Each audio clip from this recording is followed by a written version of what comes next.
दोस्तों, एक बात बताओ, कभी किसी लड़की के लिए दिल से सब कुछ किया?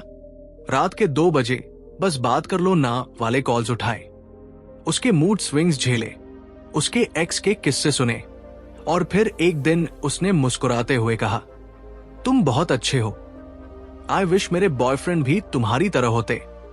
बस वही समझ आ जाता है, रिस्पेक्ट अपनी जगह है पर डिजायर कहीं लापता है। ये वीडियो उसी थिन लाइन के बारे में है, जहां एक तरफ है रिस्पेक्ट जो हर लड़के को मिल जाता है और दूसरी तरफ है डिजायर जो बहुत कम को मिलता है। फ्रेंड जोन असल में होती क्या है? कौन से सिग्नल्स बताते हैं कि वो सच में इंटरेस्टेड है या बस ऑप्शंस बना रही है? किस पॉइंट पर ओवरनाइज होना आपकी सबसे बड़ी गलती बन जाता है? और अट्रैक्शन की साइकोलॉजी क्या कहती है? वो बातें जो हम लड़के सुनते नहीं पर लड़की कभी कहती भी नहीं। आज हम सब कुछ डीकोड करेंगे, थोड़ा हंसेंगे, थोड़ा सच सुनेंगे और बहुत सारी क्लैरिटी लेकर निकलेंगे, क्योंकि ये ज्ञान सिर्फ डेटिंग के लिए नहीं, सेल्फ रिस्पेक्ट के लिए है। वेलकम टू निर्भय मार्ग, जहां हम चीजें मीठी नहीं, सच्चाई से बताते हैं। पॉइंट 1, फ्रेंड जोन असल में क्या होती है? फ्रेंड जोन ये शब्द जितना हल्का सुनाई देता है उतना ही भारी होता है जब ये किसी लड़के की जिंदगी में उतरता है। असल में फ्रेंड जोन कोई जगह नहीं, बल्कि एक धीमी चुपचाप बनती हुई अवस्था है, जहां 2 लोग साथ चलते तो हैं, लेकिन उनकी भावनाओं के रास्ते कभी मिलते नहीं। ये वो स्थिति है जब एक दिल उम्मीदों से भरा आगे बढ़ रहा होता है और दूसरा दिल केवल आराम, सुरक्षा और कंपेनियनशिप की तलाश में होता है। यहां अट्रैक्शन एक तरफा होता है, कनेक्शन एक तरफा होता है और उम्मीदें सिर्फ एक इंसान को खींचती रहती है उसी की ओर, जिसे शायद इस बात का एहसास भी नहीं होता कि वो एक गहरी भावनात्मक दूरी बनाए हुए है। फ्रेंड जोन वो जगह है जहां आप अपनी एनर्जी, समय, केयर और सिंसेरिटी देते जाते हैं और बदले में आपको मिलता है एक मीठा सा लेबल, तुम बहुत अच्छे हो। तुम्हारे जैसे दोस्त कम होते हैं। यहां पर रिस्पेक्ट तो बहुत मिलता है, पर डिजायर वो या तो होती ही नहीं या बहुत पहले खत्म हो चुकी होती है। मनोविज्ञान इसे इमोशनल एसिमेट्रीज कहता है, जहां 2 दिलों की दिशा अलग हो जाए, रास्ता एक सा लगे पर मंजिल अलग अलग हो। आपके लिए हर बातचीत, हर हंसी, हर छोटी सी बात मायने रखती है, जबकि उसके लिए आप सिर्फ एक भरोसेमंद, ईमानदार और हमेशा उपलब्ध रहने वाले इंसान बन चुके होते हैं। और सबसे दिलचस्प और सबसे दुखद, ये ट्रांजिशन कभी एकदम से नहीं होता, ये धीरे धीरे बनता है।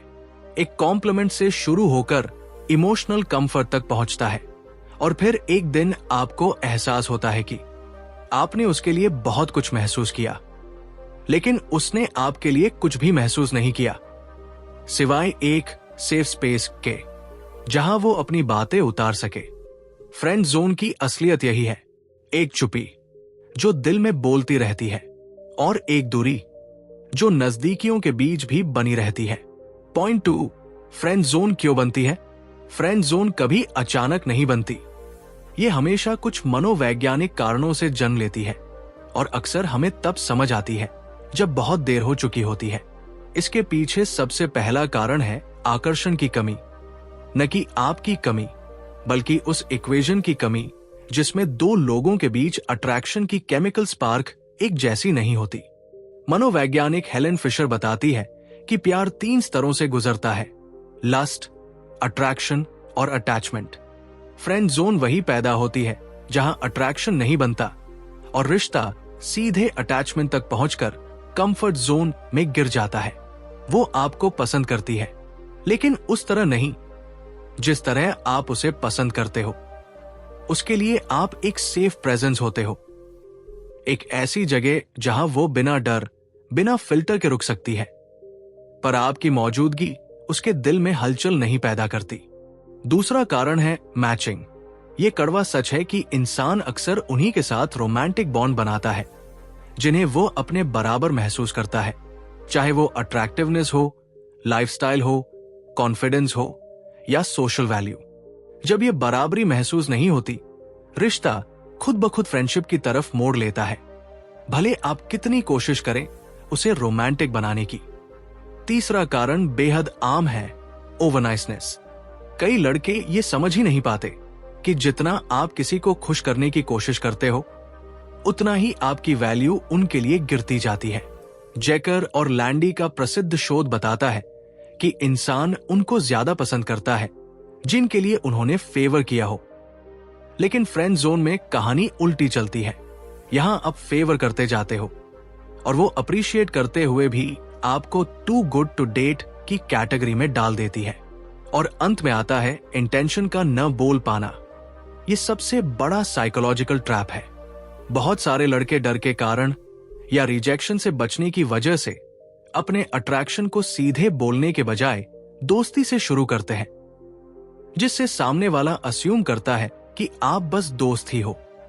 जब आप अपनी फीलिंग्स कहने की हिम्मत जुटाते हो, तब तक बहुत देर हो चुकी होती है। उसकी नजर में आपकी आइडेंटिटी रोमांटिक इंटरेस्ट वाली नहीं रह जाती। इन सब कारणों का सार यही है कि फ्रेंड जोन कभी एक गलती से नहीं बनती। ये कई छोटी छोटी साइकोलॉजिकल गलतफहमियों का परिणाम होती है, जो धीरे धीरे मिलकर एक ऐसी दीवार खड़ी कर देती है जिसे तोड़ना ऑलमोस्ट इम्पॉसिबल लगता है। पॉइंट 3, रिस्पेक्ट और डिजायर की पतली रेखा। रिस्पेक्ट और डिजायर, ये दोनों शब्द दिखने में जितने सरल हैं, रिश्तों में उतने ही जटिल हो जाते हैं। कई लड़के सालों तक यही गलतफहमी पालकर रखते हैं कि अगर वो मुझे रिस्पेक्ट करती है तो एक दिन मुझे चाहने भी लगेगी। लेकिन सच्चाई बिल्कुल अलग है। रिस्पेक्ट वो चीज है जो वो बहुत लोगों के लिए रख सकती है। दोस्त, भाई, सहकर्मी, क्लासमेट्स। ये एक सामाजिक व्यवहार है, एक सहज प्रतिक्रिया है किसी ऐसे व्यक्ति के लिए जो अच्छा है, शांत है, मददगार है, समझदार है। डिजायर, ये एक अलग ही भाषा बोलता है। ये तर्क नहीं मानता, ये लॉजिक नहीं समझता, ये चेकलिस्ट नहीं चलता कि वो अच्छा है, वो मददगार है, वो जेन्युइन है, चलो उससे अट्रैक्शन हो जाए।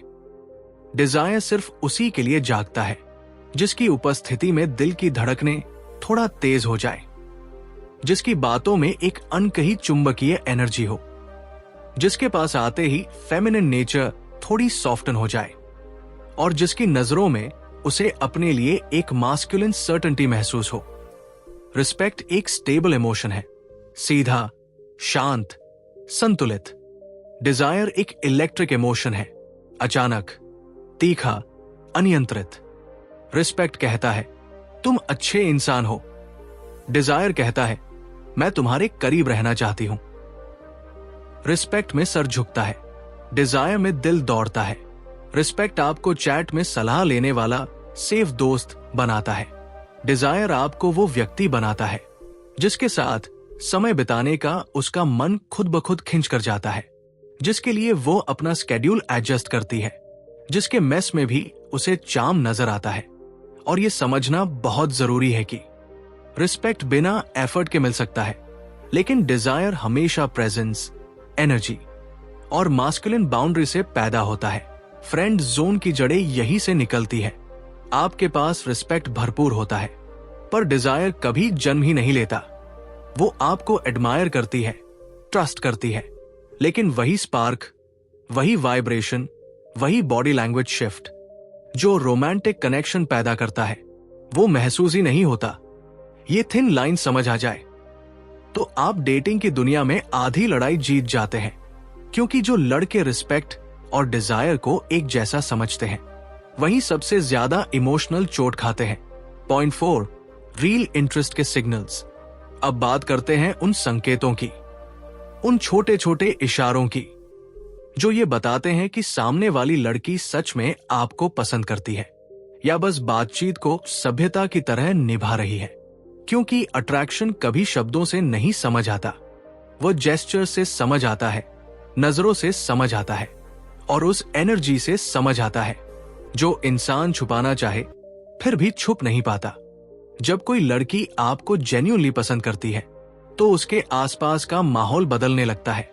वो आपके पास थोड़ा झुककर बैठती है, आपके मजाक पर जरूरत से थोड़ा अधिक हंसती है। आपकी बात सुनते समय उसकी नजरें स्थिर रहती है। कभी कभी आपके चेहरे से हटकर होठों पर टिक जाती है और फिर किसी शर्मीले पल की तरह तुरंत नीचे गिर जाती है। ये सब बिना बोले अट्रैक्शन की भाषा है। एक ऐसी भाषा जिसे न सिखाया जाता है, न समझाया जाता है, बस महसूस किया जाता है। अगर उसे आपसे लगाव है तो आपकी मौजूदगी उसके अंदर हल्की सी नरमी पैदा कर देती है। वो आपकी बातों को सीरियसली सुनती है, आपसे बातचीत बढ़ाने के लिए छोटे छोटे पुल बनाती है। और बताओ, अच्छा फिर क्या हुआ? तुम हमेशा ऐसा क्यों सोचते हो? ये सब वाक्य सिर्फ बातें नहीं है, ये इन्वॉल्वमेंट की निशानियां हैं। और फिर आता है टच का सटल साइंस।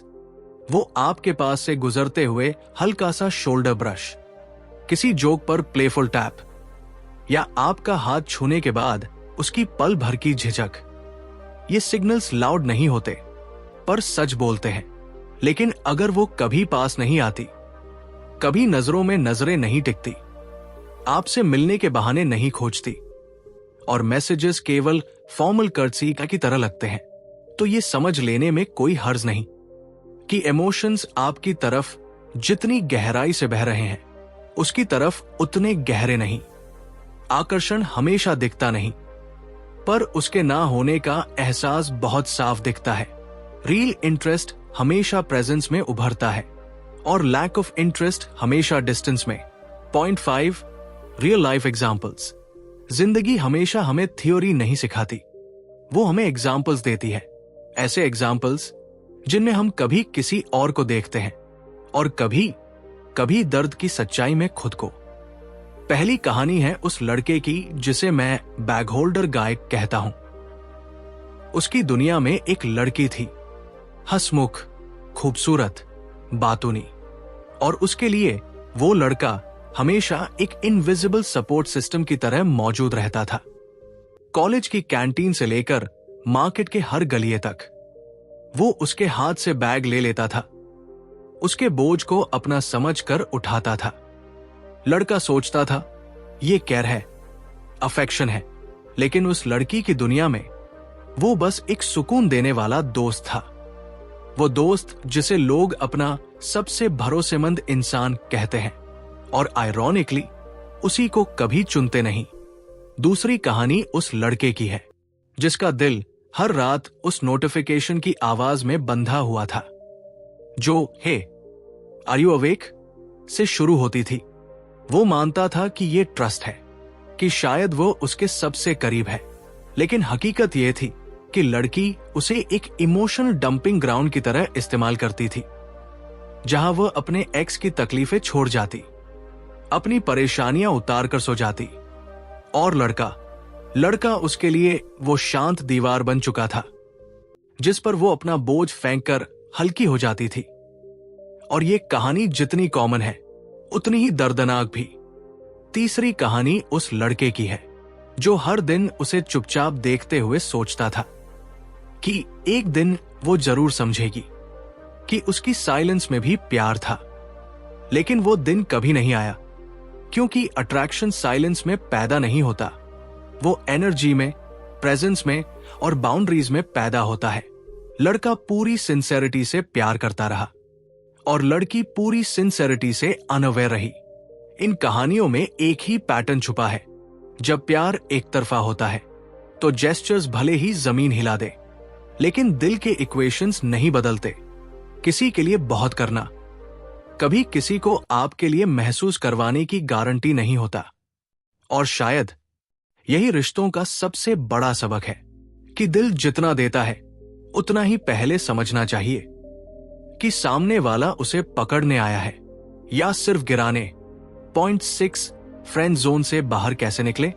फ्रेंड जोन से बाहर निकलना किसी ताले की तरह नहीं होता कि एक चाबी मिली और दरवाजा खुल गया।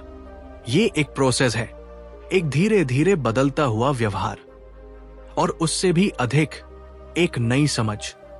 क्योंकि जिस स्थिति में आप पहुंचते हैं वो किसी एक गलती का नतीजा नहीं होती, वो हमेशा छोटे छोटे पैटर्न्स की देन होती है। और बाहर निकलना भी ठीक उसी तरह होता है, धीरे, स्पष्ट और सम्मान के साथ। सबसे पहली चीज है ओवरअवेलेबिलिटी को छोड़ देना। हमेशा तैयार रहना, हमेशा हाजिर रहना, हर मैसेज का तुरंत जवाब देना। ये सब आपके दिल की सच्चाई दिखाते हैं, लेकिन उसके सामने आपकी वैल्यू कम कर देते हैं, क्योंकि इंसान वही चीज कीमती मानता है जो थोड़ा दुर्लभ हो, थोड़ी डिस्टेंस रखती हो, थोड़ी मिस्ट्री की गुंजाइश छोड़ती हो। वैल्यू साइलेंस में भी बनती है और बाउंड्रीज में तो और भी ज्यादा। दूसरा कदम है इंटेंशन की क्लैरिटी। बहुत से लड़के अट्रैक्शन को दोस्ती की चादर में ढंककर चलते हैं। उन्हें लगता है कि सही समय आएगा, कि सामने वाला एक दिन खुद समझ जाएगा। लेकिन साइकोलॉजी कहती है कि अगर आइडेंटिटी शुरू में फ्रेंड के रूप में बन गई तो रोमांटिक पॉसिबिलिटी धीरे धीरे खत्म हो जाती है। इसलिए कभी कभी कहना जरूरी है, काम होकर, सम्मान से, बिना दबाव डाले कि आपकी फीलिंग क्या है, क्योंकि अनस्पोकन इमोशन सबसे ज्यादा नुकसान करता है दोनों को। तीसरा हिस्सा है अपनी मास्कुलिन पोलैरिटी को वापस लाना। यह किसी टफ एक्ट का नाम नहीं, यह प्रेजेंस का नाम है। एक ऐसा प्रेजेंस जिसमें डिसाइसिवनेस हो, जिसमें प्लान्स बनाने की एनर्जी हो, जिसमें यह कॉन्फिडेंस हो कि मैं किसी भी रिश्ते में बराबरी चाहता हूं और उसी लायक हूं। जब आप अपनी एनर्जी बदलते हैं, आपका अट्रैक्शन भी बदलता है। और फिर आता है सबसे कठिन, बिहेवियर बदलना, क्योंकि फ्रेंड जोन बिहेवियर वही कहलाता है जिसमें आप देते रहते हो, बदले में कुछ नहीं मांगते और उम्मीदें दिल में जमा करते जाते हो। इस लूप से बाहर निकलने का मतलब सामने वाले से नफरत करना नहीं होता, बल्कि अपने अंदर वो बाउंड्रीज बनाना होता है जो आपकी सेल्फ रिस्पेक्ट को बचाए। और आखिर में अगर क्लैरिटी आने के बाद भी वो आपको उसी जगह रखती है, तो सबसे बड़ा करेज ये है कि आप ग्रेसफुली पीछे हटें, क्योंकि कोई भी रिश्ता, चाहे वो कितनी ही उम्मीद लेकर शुरू हुआ हो, एक तरफा चला नहीं करता। दूरी दर्द देती है, लेकिन डिग्निटी हमेशा हीलिंग देती है। फ्रेंड जोन से निकलना इसलिए मुश्किल नहीं क्योंकि सामने वाला बदलना नहीं चाहता, बल्कि इसलिए क्योंकि हम खुद को बदलने नहीं देते। और जिस दिन ये बदलाव शुरू हो जाता है, उसी दिन से रास्ता खुलने लगता है। पॉइंट 7, अगर वो इंटरेस्टेड नहीं है, कभी कभी सारी कोशिशों, सारी सिंसेरिटी और सारी उम्मीदों के बाद भी रिश्ता वही लौट आता है जहां से चला था, एक तरफापन। और ये वो मोड़ है जहां दिल टूटता नहीं, दिल समझदार बनता है, क्योंकि सच कितना भी भारी क्यों न हो, जब उसे स्वीकार किया जाता है, वो दर्द नहीं देता, वो शांति देता है। अगर सामने वाली लड़की आपको वैसे महसूस नहीं करती जैसे आप उसे करते हो, तो इसका मतलब ये नहीं कि आप कम हो, या वो गलत है, या दुनिया अनफेयर है। इसका सिर्फ एक अर्थ है, आप दोनों की इमोशनल फ्रीक्वेंसी एक ही स्टेशन पर ट्यून नहीं हो पाई। और रिश्ते फ्रीक्वेंसी से बनते हैं, दोस्ती ऑब्लिगेशन से नहीं, और प्यार उम्मीदों से नहीं। एक्सेप्टेंस का पहला स्टेप है अपने दिल को यह समझाना कि अट्रैक्शन की दुनिया में चाहना और चुना जाना दो बिल्कुल अलग बातें हैं। आप चाह सकते हो, पर वो आपको तभी चुनेगी अगर उसकी दुनिया में आपके लिए वही खिंचाव पैदा हुआ हो। अगर नहीं हुआ, तो पीछे हटना हार नहीं है, ये डिग्निटी की सबसे ऊंची सीढ़ी है। दूसरा स्टेप है खुद को ब्लेम न करना। अक्सर लड़के सोचते हैं, काश मैं और मजेदार होता, काश मैं और हैंडसम होता, काश मैं उसके जैसा बन जाता। लेकिन सच्चाई यह है कि अगर कनेक्शन नेचुरल नहीं है, तो दुनिया की कोई कोशिश उसे मजबूर नहीं कर सकती। इसलिए अपने आप को बदलना कभी सल्यूशन नहीं था, कभी होगा भी नहीं। तीसरा स्टेप है मूव ऑन नहीं, ग्रो ऑन करना। क्योंकि मूव ऑन का मतलब खींचकर आगे बढ़ना है, लेकिन ग्रो ऑन का मतलब है खुद को इतना मजबूत बनाना कि आप पीछे मुड़कर देखें और महसूस करें कि मैंने सही फैसला लिया। और सबसे आखिर में एक्सेप्टेंस का सबसे सुंदर हिस्सा यही है कि यह आपको खाली नहीं करता, यह आपको खुला छोड़ देता है। एक ऐसे फ्यूचर के लिए जहां कोई ऐसा आएगा जो आपको सिर्फ समझेगा नहीं, आपको चुनेगा भी। और शायद यही वो सुकून है जो हर टूटे हुए दिल को आखिर में मिल जाता है। तो दोस्तों, रिश्तों की ये पूरी यात्रा, फ्रेंड जोन से लेकर रियल इंटरेस्ट तक, रिस्पेक्ट से डिजायर तक और उम्मीद से एक्सेप्टेंस तक, एक बात बहुत साफ कर देती है। प्यार कभी संघर्ष से नहीं, हमेशा क्लैरिटी से बनता है। हम अक्सर सोचते हैं कि जितना ज्यादा देते रहेंगे उतना ज्यादा पालेंगे, लेकिन सच यह है कि दिल उसी के लिए धड़कता है जहां उसकी धड़कने सुनी जाती है, ना कि वहां जहां उसकी अच्छाई को कन्वीनियंस की तरह इस्तेमाल किया जाए। अगर कोई आपको चाहे तो उसके शब्द नहीं, उसके जेस्चर्स बोलते हैं। अगर कोई आपको नहीं चाहता तो उसकी डिस्टेंस, उसका फॉर्मल बिहेवियर, उसकी साइलेंस बोलती है। और इन दोनों के बीच हमेशा वही लड़का गिरता है जो प्यार को बहुत सीरियसली लेता है और खुद को बहुत लाइटली। रिश्तों का सबसे बड़ा सबक यही है, जिसे आप जितना पकड़ते हो वो उतना दूर जाता है, और जिसे आप दिल की गरिमा के साथ छोड़ देते हो कभी कभी वही वापस आता है। और अगर नहीं आता तो उससे बेहतर जरूर आता है। तो आज इस वीडियो को यही समाप्त करते हुए मैं बस इतना कहना चाहता हूं, अपने दिल को संभाल कर रखो, उसे हर उस जगह मत रखो जहां उसे महत्व नहीं मिलता, और अपने अंदर वो हिम्मत जगाओ जो किसी भी रिश्ते से ज्यादा अपनी सेल्फ रिस्पेक्ट को चुन सके। क्योंकि अंत में प्यार वही सक्सीड करता है जहां दो लोग एक दूसरे को चुनते हैं, ना कि जहां एक इंसान उम्मीदों में अटका रह जाता है। अगर ये वीडियो आपको थोड़ी भी क्लैरिटी, थोड़ी भी स्ट्रेंथ या थोड़ा भी सुकून दे गया हो तो कमेंट्स में लिखना मत भूलना, मैं अब खुद को चुनता हूं। मिलते हैं अगली कहानी में, अगली सच्चाई में, आपके अपने निर्भय मार्ग पर।